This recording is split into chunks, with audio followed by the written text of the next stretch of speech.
Hi ළමයි කොහොමද ඉතින් ඔයගොල්ලෝ පරිස්සමින් ඇති කියලා විල්ල හිතනවා. සතුටින් ඉන්නවයි කියලා විල්ල කියන්න බෑනේ කාටවත්. අපදාවක් නැති පැත්තවල් වල ඉන්න කට්ටිය උනත් දුකින් ඉන්නේ මේ රටේ තියෙන වාතාවරණෙත් එක්ක.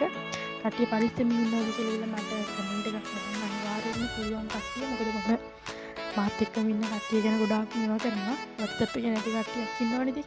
ඒගොල්ලෝ චුට්ටක් දාන්න. ඒ වගේම තමයි මේ ගොඩාක් දෙනෙක් අහලා තිබ්බා ඒ පරිස්සමින් ඉන්නවද කියලා. මම මට කරදරයක් නැහැ උනට අපේ කිනක දෙනෙක්ට පොඩ්ඩ ටිකකට චුටි අපදා ටිකක් වෙලා තියෙනවා ගම් අතර වෙත් තියෙනවා කට්ටියකට. ඇත්තටම මේ තත්ත්වය ඉක්මනට පහ වෙන්න කියලා මම ප්‍රාර්ථනා කරනවා.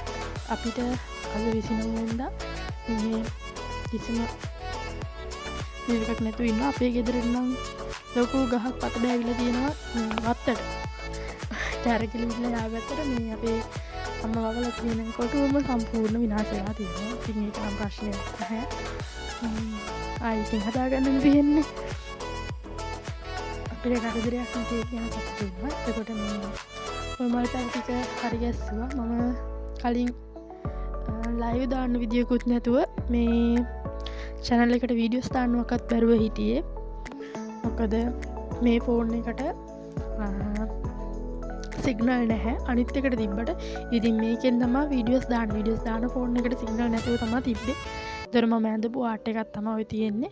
ඇත්තටම ඔළුව එක තැනක නෑ ළමයි. කියන්නේ අර නිකන් හැමතිස්සෙම අපිත් බලනවනේ YouTube එකකින් හරි මේ රටේ මොකක්ද වෙලා තියෙන්නේ එහෙම කියලා. ගොඩක් ළමයි සිග්නල් නැහැ, කට්ටියට කතා කරන්න විදියක් නැහැ. එහෙම වුණාන් පස්සේ ඉතින් අර ඔළුවත් එක තැනක නැතුව තියෙනකොට අර මේ දෙයක් අඳින්න එහෙම බෑ. ඒ වෙනට ඉතින් අර මම පුරුදු වෙන්න ආසාවට නිතර අඳින නිසා අඳින්න නැතුව ඉන්න බැරි කමට මම ඇඳපු එකක් තමයි ඔය තියෙන්නේ.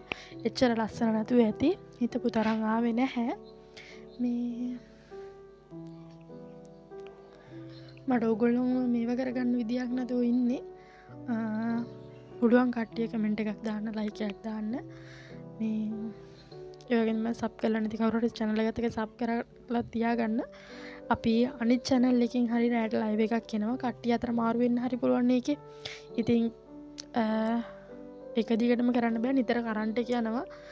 මේ අපිටත් ඒක නිසා අර ලයිව් එකක් දාන්නවක්වත් බෑ. ඉක්මනට ෆෝන් වල charge බහින නිසා මේ දාන්න විදියක් නැතුව ඉන්නේ. ආට් එක ගැන කතා කරොත් ආට් එකට මම පාට කීපයක් පාවිච්චි කරලා තියෙනවා. තැඹිලි පාට, ඊට පස්සේ ක්‍රීම් පාට, ටූරු පාටක් මම ගන්නවා. ඒක මේව කරගන්න. ඊට පස්සේ ඒක උඩට කහ පාට, ක්‍රීම් පාට, තැඹිලි පාට, රතු පාට ගාලා තියෙන්නේ. ඊට පස්සේ කළු පාටින් මම ඒක අර නිකන් මේව කරගෙන චුට්ටක් අර ඉරි වගේ ඒවා ටිකක් රේඛා ටිකක් අඳිනවා ලස්සනට තද පාට උඩට පෙන්නන්න. එච්චර මට මේක කියලා දෙන්න තීරෙටි දැන් මම ඇඳපු වෙලාව මට ඒක හරියට මතකත් නැහැ දැන්. ඒ කියන්නේ සාමාන්‍යයෙන් මම මේක හොඳට ඔළුවට අරගෙන නැති නොච්චර හිතලා නෙවෙයි ඇඳි නිකන් නෝමල් එකේ මගේ ඔළුව නිදහස් කරගන්න මම ආට් එකක් කරපු එකක් ඕක. ඔයගොල්ලන්ට හිතන දේ කියන්නේ ඒ වගේම තමයි. ඉතින් හැමෝටම කියන්නේ පරිස්සමින් ඉන්න. මොකක් හරි මට ඉතින් ඔයගොල්ලන්ට උදව් කරන්න කියලා ඉල්ල කියන්න නම් බෑ. මොකද ඉතින් මට එච්චර ලොකු දෙයක් කරන්න බැරි නිසා කියන්න තියෙන පුළුවන් විදියට මම දෙයක් කතා කරලා විල් ඉන්න පුළුවන් වුණාට ඔයගොල්ලන්ට උදව්වක් කරන්න තරම් මට ලොකු දෙයක් නම් බෑනේ. මේ මම ඉක්මනටම ලයිව් එක අරගෙන ඉන්නම් ඔයගොල්ලොත් එක්ක කතා කරන්න. ඕගොල්ලෝ පරිස්සමින් ආරක්ෂිතව ඉන්න.